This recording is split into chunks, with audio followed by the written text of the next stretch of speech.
పెద్దలు గౌరవనీయులు అటువంటి సందర్భంలో నేను సార్ ఫోన్ చేసినప్పుడు వేరే ప్రోగ్రామ్స్లో ఉన్నా, 4 ప్రోగ్రామ్స్ చెప్పుకున్నా. ఇక్కడ ఏమైందంటే నేను ఎక్కడ పుట్టి ఎక్కడే పెరిగినా మా వాళ్ళు కాదన్నారు. ఇక్కడ మా వాళ్ళు విలువ లేకుండా చేశారు.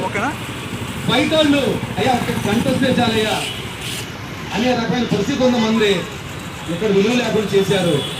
సరేలే మనకు విలువ లేని చోట ఏమంటావులే, నేను వాళ్ళ బాగోగుల కోసమే కదా ఎలక్షన్స్లో మనం ఉంచింది. ఒక గద్దె బాగోతే నాకేమొచ్చింది, నేను వాళ్ళంతా తీసుకుంటానా, మంచిగా పరిపాలించాలి. ఇటువంటి పెద్దలందరికీ కలుపుకొని ఉన్నతంగా డివిజన్లో వేరే వాళ్ళకు మానసిక వెళ్లకుండా ఇక్కడ సమస్య వస్తే ఇప్పుడు ఎవరిని అడుక్కోవాల్సి వస్తుంది. వాళ్ళందరూ వీళ్ళ కింద బచ్చాలి. ఇప్పుడున్న నాయకులందరూ కూడా వీళ్ళకున్న బచ్చాలి నాకు తెలుసు. మరి వీళ్ళకి గౌరవం ఉండాలనే నేను రాజకీయంగా నిలబడి అంతా చేస్తే మరి కొన్ని కారణాల వల్ల మమ్మల్ని మర్చిపోయారు అనుకున్నాం. అందుకని మన భవిష్యత్తు చూసుకున్నాం, విలువన్న చోట ఉండాలని బయట రమ్మంటే ప్రోగ్రామ్స్కి ఈరోజు 4 ప్రోగ్రామ్స్ విక్రం చేశారు. ఇంకా 2 ఉన్నాయి. కానీ పెద్దలు నువ్వు వస్తేనే కార్యక్రమం వారు ఎందుకని నాకు ఎంత నిధులు ఇచ్చారు నాకు తెలియదు, మరి ఏంటో తెలియదు. కానీ వారికి ముందుగా ధన్యవాదాలు తెలుపుకుంటున్నా. మీ అందరూ ఒకసారి కాకపోతున్నాం, మర్చిపోయారు అనుకున్నాం మా కుటుంబాన్ని. మరి ఎందుకో పిలిచారు.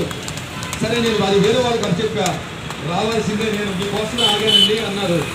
చాలా సంతోషం సార్, మీ అందరూ గొప్పగా ఆనందంగా ఉండాలి, పెద్దలు సంతోషంగా ఉండాలని నేను ఈ కార్యక్రమం రావడం జరిగింది. ముందుగా లేట్ అయినందుకు ముందుగా ధన్యవాదాలు తెలుపుకుంటున్నా. మీరు ఆగినందుకు కూడా ధన్యవాదాలు తెలుపుకుంటున్నా. మా కుటుంబాన్ని మర్చిపోలేదు, ఏం పర్వాలేదు. మనందరం మేలుగా ఉండాలి, సంతోషకరంగా ఉండాలి. రానున్న కాలాల్లో మనందరికీ తెలుసు ఇంతకుముందంటే రాజకీయాలు ఎలా ఉండేవంటే మరి అధికార పక్షాన్ని ప్రతిపక్షాలని విమర్శిస్తూ ఉంటారు, ఎవరు పట్టించుకునేవాళ్ళు కాదు. కాంగ్రెస్ పార్టీ నాయకులందరూ కూడా మరి వైఎస్ఆర్ గారి అభిమానం మీద కొన్ని పార్టీలు మారటం జరిగింది. వైఎస్ఆర్ గారు మారలా. ఎందుకంటే మంచికి మంచి, నిజాయితీకి నిజాయితీ. ఈరోజు వారి చెల్లె మరి ఇన్ని చెబుతుందే, ఆ రోజు అపోజిషన్ పార్టీలు ఎవరు చెప్తారు, ఎవరు నమ్మలా. నిజమైన పార్టీ కాంగ్రెస్ పార్టీ. ఒకసారి క్లాప్స్ కొట్టండి. మరి ఇప్పుడు ఇటువంటి వాళ్ళు నిజాయితీకి నిలబడ్డారు ఆ పార్టీ కోసం.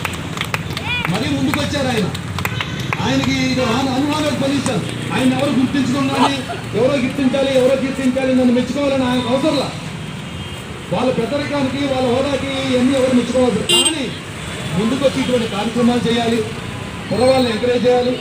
కొత్తగా వచ్చిన వాళ్ళని ముందుండి మనం వాళ్ళకి ఆదర్శంగా ముందుండి నడిపించాలని సంకల్పం పెట్టుకొని మరి ఈ కార్యక్రమాలు పెట్టడం ఎంతో సంతోషదాయకం.